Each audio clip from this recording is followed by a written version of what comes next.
अस्सलाम वालेकुम। आज हमारा टॉपिक है कैपेसिटर। कैपेसिटर के मुतालिक हमने पढ़ना है कैपेसिटर क्या है। कैपेसिटर एक ऐसा डिवाइस है जिसे चार्ज को स्टोर करने के लिए यूज़ किया जाता है। A device which is use to store the charge is called capacitor. Capacitor एक इलेक्ट्रिकल डिवाइस है जो चार्ज को स्टोर करने के लिए यूज़ किया जाता है। इसकी जो कंस्ट्रक्शन है बहुत ही सिंपल है। It consists of two parallel plates separated by a small distance, having air, vacuum or some dielectric between the plates.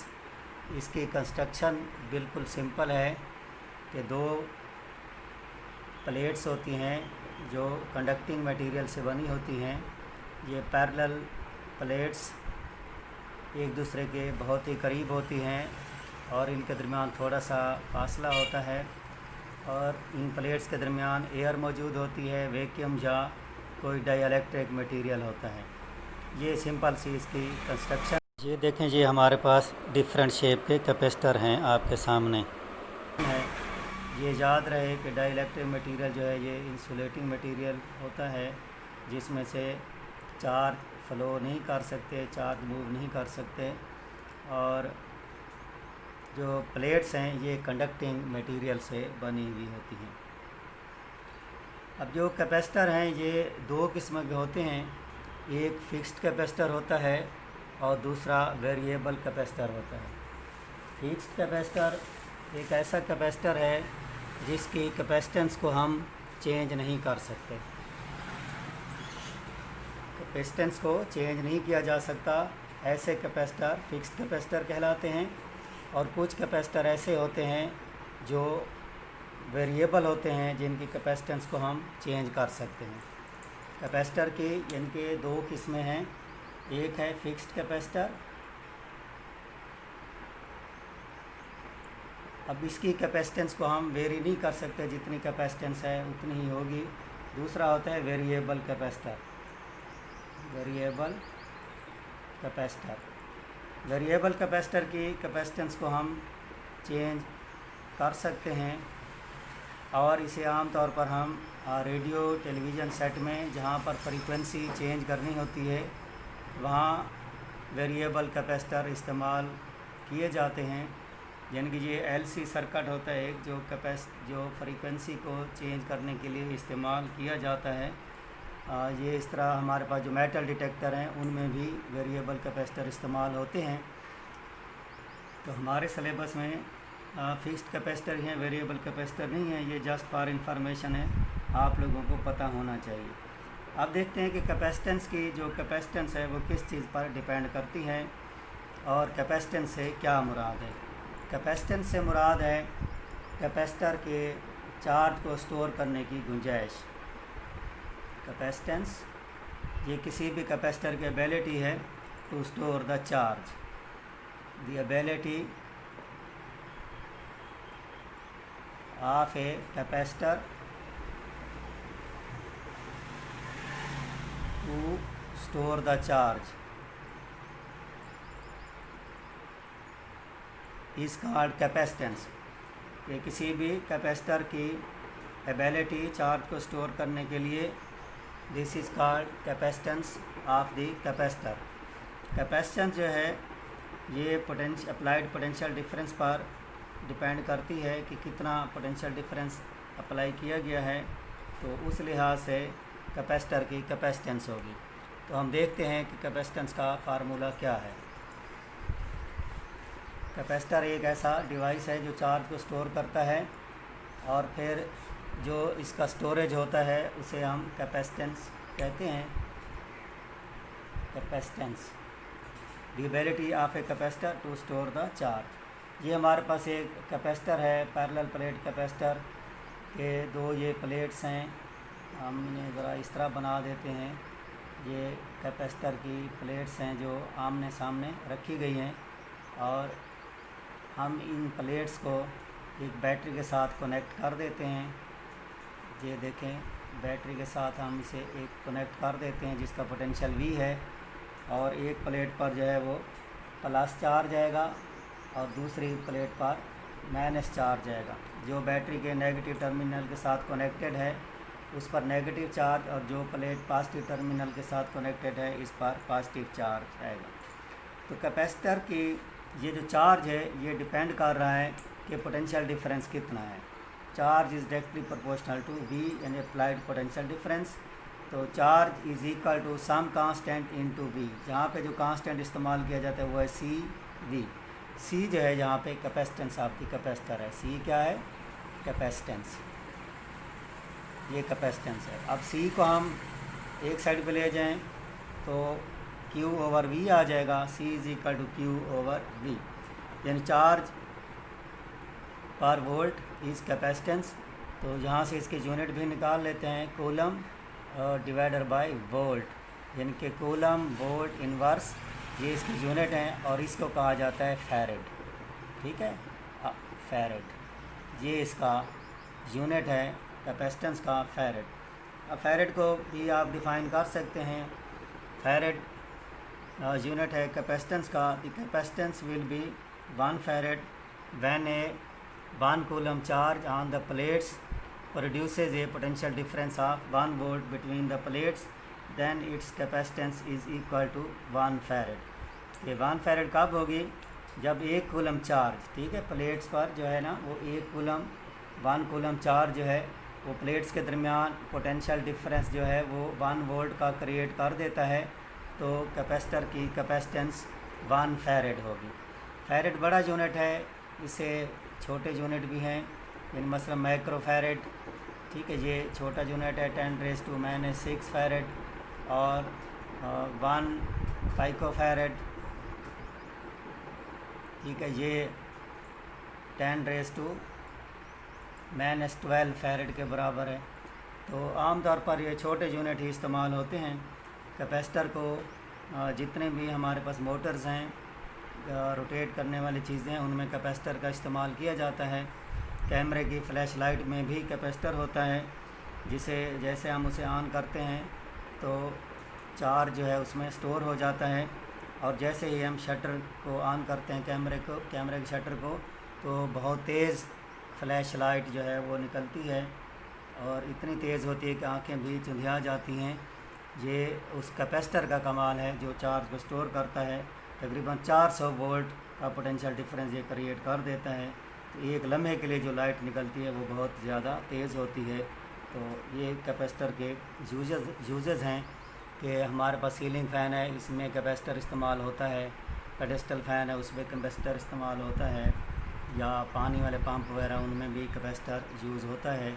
तो ये मुख्तलिफ़ शेप्स में बनाए जाते हैं, ठीक है। आमतौर पर ज़्यादातर जो है ना वो सिलेंड्रिकल शेप में हैं, रेक्टेंगुलर शेप के भी मौजूद हैं। तो मुख्तलिफ़ साइज़ में और मुख्तलिफ़ कैपेसिटेंस के कैपेसिटर्स मार्केट में अवेलेबल हैं, और हमें जिस पर्पज़ के लिए चाहिए हम उस पर्पज़ के लिए हम इस्तेमाल कर सकते हैं। ये जो कैपेसिटेंस है ये किस चीज़ पर डिपेंड करती है? ये कैपेसिटेंस जो है ये आम तौर पर ज्योमेट्री ऑफ द प्लेट्स उस पर डिपेंड करती है। कैपेसिटर की जो ज्योमेट्री है वो किस तरह की है, ठीक है। ये देखते हैं अभी आगे कैपेसिटेंस को मज़ीद बढ़ाते हैं। कैपेसिटेंस का formula in terms of geometric constant हम निकालते हैं, तो इसी फार्मूले को ही आगे बढ़ाएंगे। बेसिक फार्मूला हमारा यही है, C is equal to Q/V। इन कैपेसिटेंस का जो बुनियादी फार्मूला है वो यही है, C is equal to Q/V। अब हमारे पास एक पैरेलल प्लेट कैपेसिटर है, ठीक है, और उसको हमने एक बैटरी अप्लाई की हुई है। ये प्लेट्स के दरमियान जो है वो डिस्टेंस है D प्लेट्स के दरमियान, ठीक है। और यहाँ पर इस वक्त प्लेट्स के दरमियान जो है ना वो एयर मौजूद है या वैक्यूम है। तो प्लेट्स का जो एरिया है वो A के बराबर है। कैपेसिटेंस जो हमारे पास ये फार्मूला लिखा हुआ है ये C वैक्यूम है, C वैक्यूम यानी वैक्यूम की सूरत में कैपेसिटर का फार्मूला है। जब हम इन पैरेलल प्लेट्स पर जब चार्ज आ जाता है तो दोनों पर अपोजिट चार्ज आता है। एक पर यानी पॉजिटिव चार्ज है एक प्लेट पर, ठीक है, तो दूसरी प्लेट पर जो है वो नेगेटिव चार्ज होता है। अब इस अपोजिटली चार्ज प्लेट्स के दरमियान जो इलेक्ट्रिक फील्ड होता है इसकी वैल्यू हम पहले निकाल चुके हैं। अगर आप लोगों के जहन में हो, ये गाज़े लॉ की एक एप्लीकेशन थी, electric field due to oppositely charge plates. तो उसकी वैल्यू हमने क्या निकाली थी, E is equal to sigma over 2 epsilon naught, sigma over 2 epsilon naught, ये अपोजिटली चार्ज प्लेट्स के दरमियान, बल्कि सिग्मा ओवर एप्सिलॉन नॉट ये वैल्यू हमने निकाली थी अपोजिटली चार्ज प्लेट्स के लिए। यानी कि ये हम गाज़े लॉ की एप्लीकेशन एक पढ़ चुके हैं। अपोजिटली चार्ज प्लेट्स के दरमियान इलेक्ट्रिक फील्ड इंटेंसिटी की वैल्यू क्या होती है, तो उसका फार्मूला है E is equal to sigma over epsilon naught. यहाँ पर सिग्मा क्या है, where sigma is surface charge density, surface charge density ये सिग्मा है, यानी कि sigma is equal to Q divider by A, charge per unit area, ये है सिग्मा की वैल्यू। पोटेंशियल ग्रेडियंट की सूरत में E का फार्मूला हम पढ़ चुके हैं, E is equal to V over D, यानी है तो ये del V over del R, तो सिंपल फार्म में E is equal to V over D हम लिख सकते हैं। अब ये दो रिलेशंस हैं हमारे पास, ठीक है, वो भी इलेक्ट्रिक फील्ड इंटेंसिटी है, ये भी इलेक्ट्रिक फील्ड इंटेंसिटी है। इन दोनों को हम कंपेयर कर लेते हैं। कंपेयरिंग इनको कोई नाम दे देते हैं कि इसे कह देते हैं ये इक्वेशन 2 है, ये इक्वेशन 3 है और ये हमारे पास इक्वेशन 1 है। तो कंपेयरिंग इक्वेशन 2 एंड 3, इनको कंपेयर करने से हमें क्या हासिल होगा कि V over D is equal to sigma over epsilon naught. तो यहाँ पर आप सिग्मा की वैल्यू अप्लाई कर दें, सिग्मा है Q over A divided by epsilon naught, तो ये हो जाएगा Q over A epsilon naught. तो जहाँ से आप V की वैल्यू निकालें, V is equal to D उधर जाके मल्टीप्लाई हो जाएगा Q D divided by A epsilon naught, ठीक है। इसे आप इक्वेशन नंबर 4 कह दें और इसे आप यूज़ करें इक्वेशन नंबर 1 में। Put the value of equation number 4 in equation 1, तो 1 में जब हम ये वैल्यू पुट करेंगे तो हमें क्या मिलेगा, C vacuum is equal to Q divided by V की जगह ये वैल्यू पुट कर देनी इक्वेशन नंबर 4 वाली, ये बनेगा Q D divided by A epsilon not. इसमें ये Q कैंसिल हो रहा है, C vacuum A epsilon not बिल्कुल नीचे है, ये ऊपर चला जाएगा A epsilon naught over D। ये रिलेशन है हमारे पास कैपेसिटेंस का in terms of geometric constant. कि कैपेसिटेंस जो है वो कैपेसिटर की ज्योमेट्री पर डिपेंड कर रही है और साथ ही मीडियम पर भी डिपेंड कर रही है। तो capacitance is directly proportional to the area of the plates, के प्लेट्स का एरिया जितना ज़्यादा होगा कैपेसिटेंस उतना ज़्यादा होगी, और जो डिस्टेंस है, डिस्टेंस बिटवीन द प्लेट्स, ये जितना कम होगा कैपेसिटेंस उतनी ज़्यादा होगी, क्योंकि capacitance separation between the plates यानी कि D के इन्वर्सली प्रोपोर्शनल है। और इस तरह जो है ये एप्सिलॉन नॉट के डायरेक्टली प्रोपोर्शनल है, यानी कि परमिटिविटी ऑफ फ्री स्पेस। तो इसका मतलब ये है कि अगर हम यहाँ पे कोई मीडियम रखेंगे, मीडियम इंसर्ट करेंगे कैपेसिटर प्लेट्स के दरमियान, तो कैपेसिटेंस उस वक्त बढ़ जाएगी।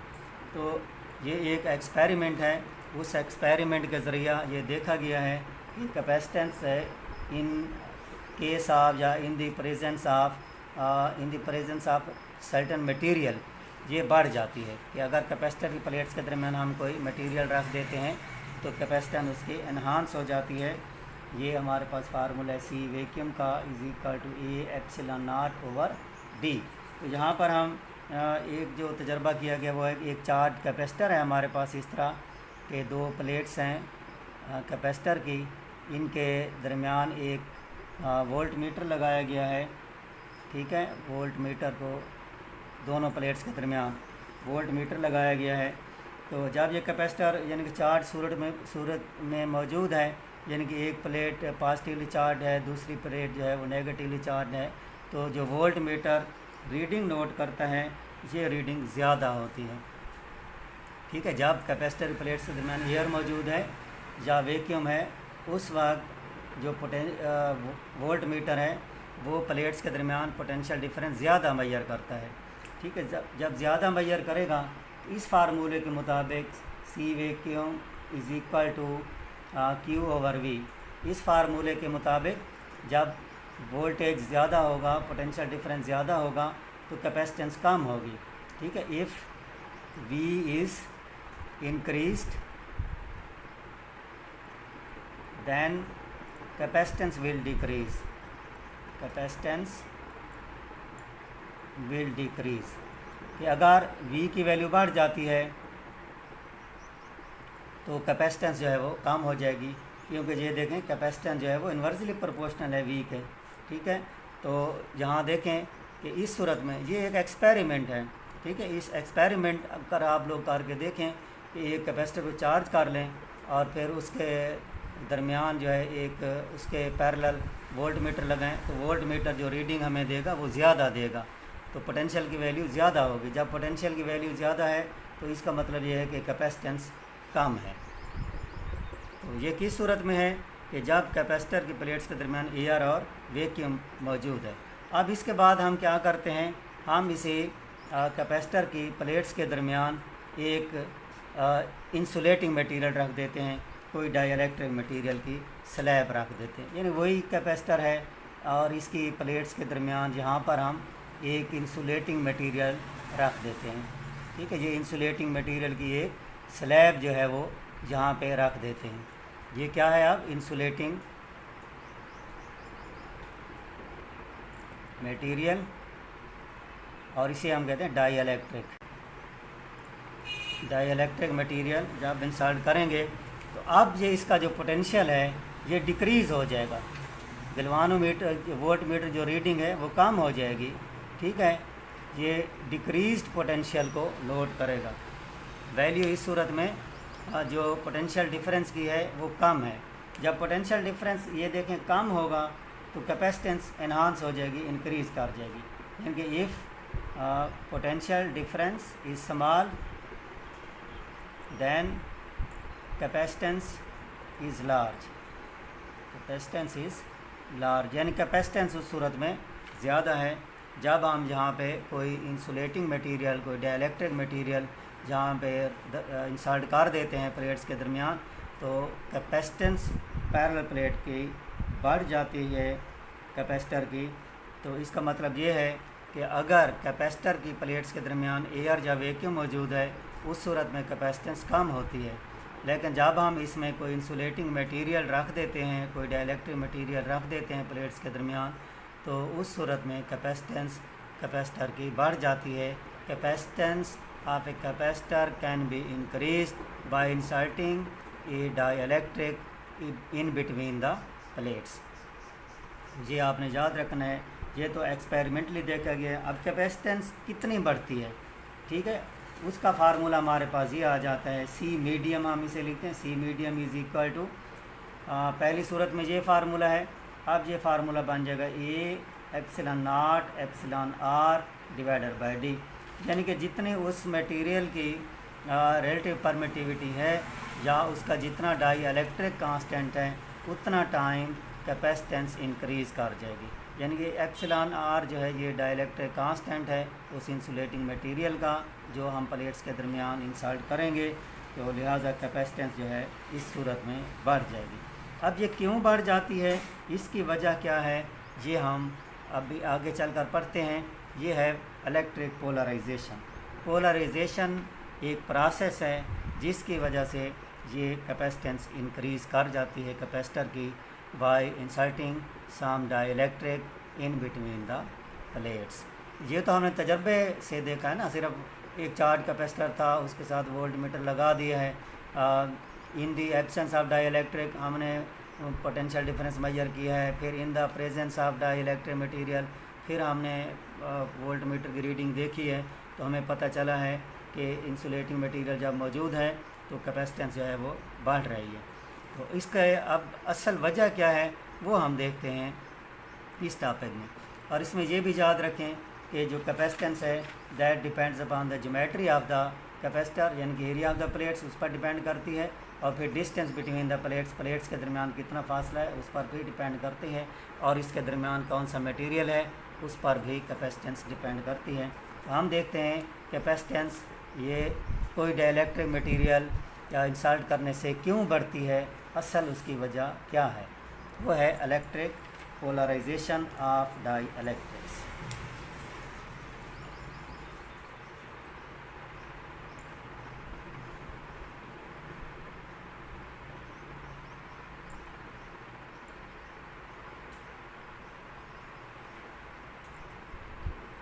Electric polarization of dielectrics. अब इलेक्ट्रिक पोलराइजेशन से क्या मुराद है कि जब हम कोई भी मटेरियल कैपेसिटर की प्लेट्स में रखते हैं तो उसके दरमियान रखते हैं तो इसकी पोलराइजेशन हो जाती है। ये हम इस प्रोसेस को हम इस तरह समझने की कोशिश करते हैं कि ये हमारे पास एक पैरेलल प्लेट कैपेसिटर है। थोड़ा सा फासला ज़्यादा रख लेते हैं प्लेट्स के दरमियान। ये पैरेलल प्लेट कैपेसिटर हमारे पास है, ठीक है, और अभी ये चार्ज नहीं है। इसमें इसके दरमियान में हम कोई डाइलेक्ट्रिक मटेरियल की स्लैब रख देते हैं। ये डाइलेक्ट्रिक मटेरियल की एक स्लैब है जिसे हम ये प्लेट कैपेसिटर की प्लेट्स के दरमियान रख देते हैं, ठीक है। अभी कैपेसिटर पर की प्लेट्स पर किसी किस्म का कोई चार्ज नहीं है। हम जानते हैं कि कोई भी मटेरियल है वो एटम से मॉलिक्यूल से मिलकर बनता है, तो हम कंसीडर करते हैं कि ये जो हमने मटेरियल इसमें रखा हुआ है तो इसके अंदर भी एटम्स मौजूद हैं। तो कंसीडर करते हैं हम इस तरह कि ये एटम है, ये वाले चांद एक एटम हम ले रहे हैं, ठीक है, अपने सिर्फ समझने के लिए। वैसे तो हम बना ही नहीं सकते कितने ज़्यादा एटम होंगे, कितने मॉलिक्यूल होंगे। तो इसका हर एटम का एक सेंट्रल पार्ट होता है जिसे न्यूक्लियस कहा जाता है, ठीक है। ये इसका सेंट्रल पार्ट है, हर एटम का ये न्यूक्लियस है।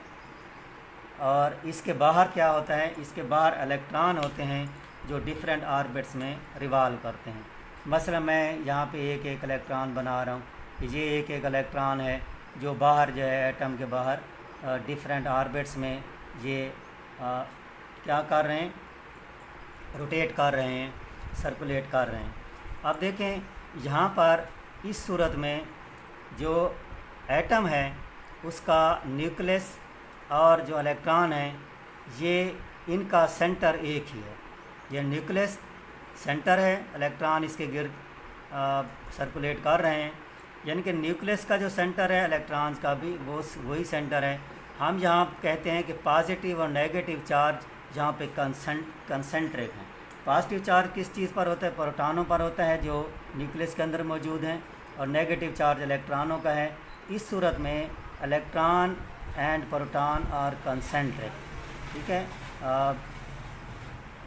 या यूँ लिखें, the centre of positive and negative charge is same. So these are concentric से मुराद क्या होता है, जिनका सेंटर एक ही हो। तो यहाँ पर ये जो एटम्स हैं ये कंसेंट्रिक हैं, यानी कि जो सेंटर पॉजिटिव चार्जेस का है वही सेंटर नेगेटिव चार्जेस के। हम जहाँ इसको बना लेते हैं ऐसे करके, ये हमारे पास न्यूक्लियस है कि जिसमें प्रोटॉन और न्यूट्रॉन होते हैं, और बाहर जो है वो इलेक्ट्रॉन इसमें सर्कुलेट कर रहे हैं। तो इन दोनों का जो सेंटर है वो ये वाला है, ठीक है। पॉजिटिव चार्ज का सेंटर भी यही है और नेगेटिव चार्ज का सेंटर भी यही है। तो हम कहते हैं कि ये कंसेंट्रिक हैं। बात क्लियर हो गई। ये उस सूरत में है जब हम एक स्लैब कैपेसिटर की प्लेट्स में के दरमियान रख देते हैं और कैपेसिटर जो है वो चार्ज नहीं है। अब हम इस तरह करते हैं, इस कैपेसिटर को चार्ज कर लेते हैं। अब हम जहाँ पर बैटरी अप्लाई कर देते हैं, जैसे बैटरी अप्लाई करेंगे तो एक प्लेट पर पॉजिटिव चार्ज आएगा, एक पर नेगेटिव चार्ज आएगा। तो यहाँ पर देखें ये प्लेट है, इस पर पॉजिटिव चार्ज आ रहा है और दूसरी प्लेट पर जो है वो नेगेटिव चार्ज है। अब जैसे ही पॉजिटिव और नेगेटिव चार्ज आएगा तो इन कैपेसिटर की प्लेट्स के दरमियान एक इलेक्ट्रिक फील्ड क्रिएट हो जाएगा, ठीक है। इलेक्ट्रिक फील्ड की जो डायरेक्शन है वो ये वाली होगी, पॉजिटिव से नेगेटिव की तरफ।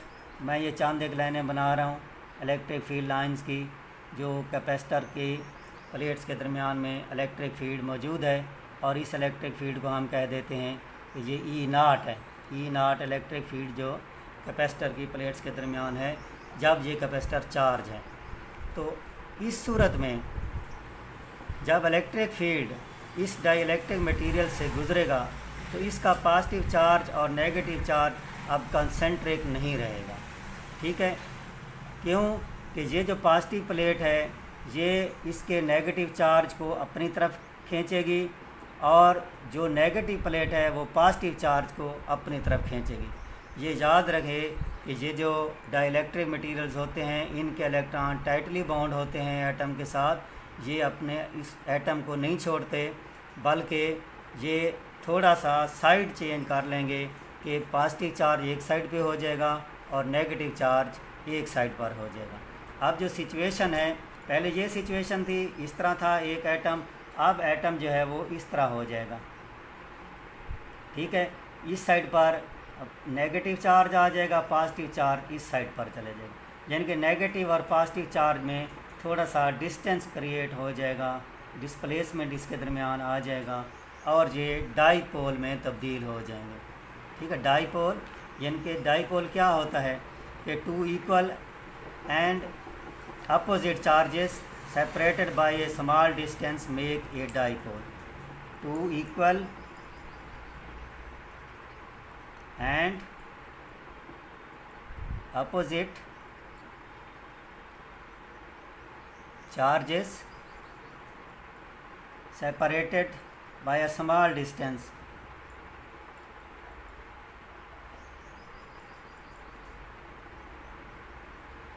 make a dipole.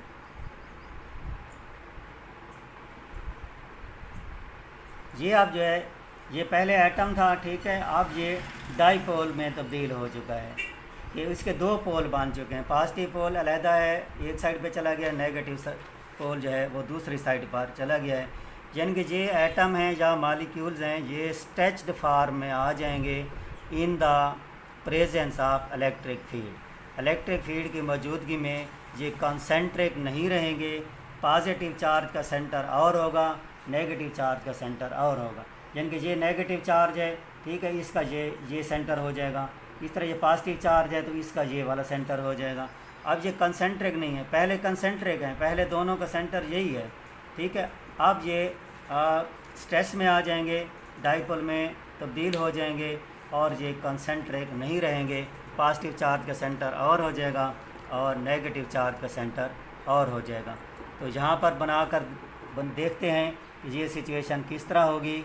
ये एटम जो है पहले कंसेंट्रिक थे, अब ये कंसेंट्रिक नहीं होंगे, कि बनाकर देखते हैं कि अब इनकी शेप किस तरह होगी। कि ये एटम जो है ये इस तरह बन जाएंगे। ठीक है, ये स्ट्रेच्ड फॉर्म में आ जाएंगे, एक साइड पर इसका पॉजिटिव चार्ज चला जाएगा, दूसरी साइड पर नेगेटिव चार्ज आ जाएगा।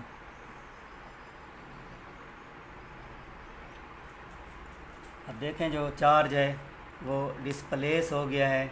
अब नेगेटिव चार्ज जो है कैपेसिटर की पॉजिटिव प्लेट वाली साइड पर आ जाएगा नेगेटिव चार्ज, ये देखें इसका भी नेगेटिव चार्ज इधर आ जाएगा, नेगेटिव चार्ज इधर, और पॉजिटिव चार्ज जो है वो इस नेगेटिव प्लेट की तरफ चला जाएगा। ठीक है, अब ये डाईपोल में तब्दील हो जाएंगे। इस प्रोसेस को इलेक्ट्रिक पोलराइजेशन कहा जाता है। ठीक है, कि जिस प्रोसेस में इलेक्ट्रिक फील्ड की मौजूदगी में एटम्स और मॉलिक्यूल्स डाईपोल में तब्दील हो जाएं, ये प्रोसेस इलेक्ट्रिक पोलराइजेशन कहलाता है। अब इलेक्ट्रिक पोलराइजेशन की वजह से कैपेसिटेंस क्यों बढ़ जाती है, कैपेसिटेंस किस वजह से क्यों बढ़ती है, उसको देखते हैं हम। यहाँ पर देखें आपके सामने ये जो प्लेट है इस पर पॉजिटिव चार्ज है और इसके साथ ये नेगेटिव चार्ज आ जाएगा, यानी कि ये नेगेटिव और पॉजिटिव चार्जेस एक दूसरे के साथ चिपक जाएंगे। ये सारा चार्ज जो कैपेसिटर पर यहाँ पे मौजूद था ये इसकी इनर साइड पर आ जाएगा। ठीक है, ये यहाँ पर इनर साइड पर आ जाएगा। सिमिलरली ये नेगेटिव चार्ज जो कैपेसिटर की प्लेट पर है ये भी इस प्लेट की इनर साइड पर आ जाएगा, कैपेसिटर की जो नेगेटिव प्लेट है उसकी इनर साइड पे। ये पॉजिटिव प्लेट भी इनर साइड पे आ जाएगा, नेगेटिव चार्ज जो है वो भी इनर साइड पर आ जाएगा। और इस तरह पीछे से आने वाले चार्जेस के लिए जगह खाली हो जाएगी, ठीक है, उनके लिए कैपेसिटी बन जाएगी और आने वाले चार्जेस की कैपेसिटी जो है वो बढ़ जाएगी। यानी कि यहाँ पे क्या होता है, sigma surface charge density will decrease, surface charge density will decrease, ये डिक्रीज़ हो जाएगी। जब सरफेस चार्ज डेंसिटी डिक्रीज़ होगी तो पीछे से आने वाले चार्जेस के लिए जहाँ पे कैपेसिटी मौजूद है, तो यही वजह है इलेक्ट्रिक पोलराइजेशन की वजह से जो कैपेसिटेंस है वो बढ़ जाती है। इसको देखते हैं फार्मूले की मदद से कि सिग्मा विल डिक्रीज़। अभी हमने पढ़ा अपोजिटली चार्ज प्लेट्स के दरमियान जो इलेक्ट्रिक फील्ड होता है वो सिग्मा ओवर एप्सिलॉन नॉट होता है। अब जब सिग्मा डिक्रीज़ होगा तो सिग्मा डिक्रीज़ होगा तो ई भी तो डिक्रीज़ होगा ना। ये सिग्मा डिक्रीज़ हो रहा है तो इधर ई भी डिक्रीज़ होगा, ठीक है। ई क्या है, इलेक्ट्रिक फील्ड स्ट्रेंथ, ये भी डिक्रीज़ हो जाएगा। जब ई डिक्रीज़ होगा तो ई का फार्मूला ये भी हम पढ़ चुके हैं, E is equal to V over D, E is equal to V over D. जब ई डिक्रीज़ है, ठीक है, तो वी भी डिक्रीज़ हो जाएगा। अब वी जब डिक्रीज़ होगा तो कैपेसिटेंस का फार्मूला हमारे पास C is equal to Q over V है। तो यहाँ पर देखें कि वी डिक्रीज़ हो रहा है, वी जब डिक्रीज़ हो रहा है तो कैपेसिटेंस विल इंक्रीज़, कैपेसिटेंस बढ़ जाएगी। ये तो है इलेक्ट्रिक पोलराइजेशन, उसकी वजह से कैपेसिटेंस क्यों बढ़ती है। एक्चुअली क्या होता है, सिग्मा डिक्रीज़ होता है। जब सरफेस चार्ज डेंसिटी डिक्रीज़ होती है, पीछे से आने वाले चार्जेस के लिए जगह और ज़्यादा बन जाती है, इलेक्ट्रिक फील्ड डिक्रीज़ हो जाता है। जब इलेक्ट्रिक फील्ड डिक्रीज़ होगा तो वी डिक्रीज़ होगा। जब वी डिक्रीज़ होगा, वी और सी इन्वर्सली प्रोपोर्शनल है तो सी इंक्रीज़ हो जाएगा, ठीक है। ये वजह, अगर इस तरह भी समझ नहीं आया, इसको एक और तरीक़ा से हम समझते हैं कि अब देखें कि हमारे पास ये इलेक्ट्रिक फील्ड जो कैपेसिटर का था वो मौजूद है ई नॉट, इसकी वजह से यहाँ पर जो डाइलेक्ट्रिक मटेरियल मौजूद है उसकी पोलराइजेशन हो गई है, वो डाईपोल्स में तब्दील हो गए हैं। अब क्या होगा कि ये जो डाईपोल्स के अंदर ये चार्ज, ये प्लस और माइनस, ये एक दूसरे को बैलेंस कर देंगे, प्लस माइनस ये बैलेंस कर देंगे, ये प्लस माइनस भी बैलेंस कर देंगे। यानी कि अंदर जितने भी ये चार्जेस हैं ये एक दूसरे को बैलेंस कर देंगे। लेकिन ये जो एंड वाला इस साइड पर ये नेगेटिव चार्ज है ये बाकी बच जाएगा, और इस साइड पर जो पॉजिटिव चार्ज है ये बाकी बच जाएगा, क्योंकि ये पॉजिटिव चार्ज कैपेसिटर के नेगेटिव चार्ज के साथ चिपका हुआ है और इस साइड का नेगेटिव चार्ज डाइलेक्ट्रिक का कैपेसिटर के पॉजिटिव चार्ज के साथ चिपका हुआ है। तो अब देखें कि इस प्लेट का एक साइड पर पॉजिटिव चार्ज है, एक साइड पर नेगेटिव चार्ज हैं डाइलेक्ट्रिक मटेरियल के, तो ये भी अपना एक फील्ड क्रिएट करेंगे, अपना इलेक्ट्रिक फील्ड बनाएंगे, और इस इलेक्ट्रिक फील्ड की जो डायरेक्शन होगी वो ये वाली होगी, पॉजिटिव से नेगेटिव की तरफ, क्योंकि इसके पॉजिटिव चार्जेस इस साइड पर मौजूद हैं। तो ये इलेक्ट्रिक फील्ड की डायरेक्शन होगी ये वाली। ये इलेक्ट्रिक फील्ड जो ब्लू लाइंस मैंने दिखाया है, ये due to polarization of dielectric है। डाइलेक्ट्रिक मटेरियल जब पोलराइज्ड होगा तो उसका अपना इलेक्ट्रिक फील्ड बन जाएगा। तो फ़र्ज़ करें इसका जो इलेक्ट्रिक फील्ड है, हम इस इलेक्ट्रिक फील्ड को ई डी से ज़ाहिर कर देते हैं, डाइलेक्ट्रिक मटेरियल का जो इलेक्ट्रिक फील्ड है। अब जो नेट इलेक्ट्रिक फील्ड होगा, जो कैपेसिटर की प्लेट में नेट इलेक्ट्रिक फील्ड होगा, that is equal to E, वो बराबर होगा E naught minus E D, E naught minus E D. Actually तो ई नॉट वो फील्ड है जो कैपेसिटर की प्लेट्स के दरमियान मौजूद है in the absence of dielectric, ठीक है। लेकिन जब हम डाइलेक्ट्रिक मटेरियल इसमें इंसर्ट करते हैं तो उसका इलेक्ट्रिक फील्ड भी प्रोड्यूस हो जाएगा और वो उसके अपोजिट डायरेक्शन में होगा, ठीक है। ये देखें ई नॉट इस डायरेक्शन में है, ई डी इस डायरेक्शन में है, अपोजिट हैं, लिहाजा ये कुछ ना कुछ एक दूसरे के इफेक्ट को कैंसिल करेंगे। तो नेट इलेक्ट्रिक फील्ड जो बनेगा वो होगा E naught minus E D. तो ये कम हो जाएगा, यानी ई नॉट से कम हो जाएगा। ई नॉट से हम कुछ वैल्यू निकाल रहे हैं तो डिक्रीज़ हो जाएगा, इलेक्ट्रिक फील्ड डिक्रीज़ हो जाएगा। अब देखें जब इलेक्ट्रिक फील्ड डिक्रीज़ हो रहा है, इस फार्मूले के मुताबिक डिक्रीज़ हो रहा है, तो दूसरी साइड पर जो पोटेंशियल है वो भी डिक्रीज़ हो जाएगा कि इलेक्ट्रिक फील्ड जहाँ पे डिक्रीज़ हो रहा है तो पोटेंशियल भी डिक्रीज़ हो रहा है, ठीक है। वोल्टेज डिक्रीज़ हो रहे हैं, जब वोल्टेज डिक्रीज़ हो रहा है नीचे की तरफ है या डिक्रीज़ है तो कैपेसिटेंस इंक्रीज़ कर रही है, ठीक है। तो इस तरह भी आप एक्सप्लेन कर सकते हैं कि जहाँ पर इलेक्ट्रिक पोलराइजेशन की वजह से दो इलेक्ट्रिक फील्ड क्रिएट हो जाते हैं, दोनों अपोजिट डायरेक्शन में होते हैं, लिहाजा फील्ड वीक हो जाता है। जब फील्ड वीक होगा तो पोटेंशियल भी वीक हो जाएगा, जब पोटेंशियल वीक होगा तो कैपेसिटेंस इंक्रीज़ कर जाएगी। तो ये है इलेक्ट्रिक पोलराइजेशन की वजह से कैपेसिटेंस जो है कैपेसिटर की इन्हांस की जा सकती है।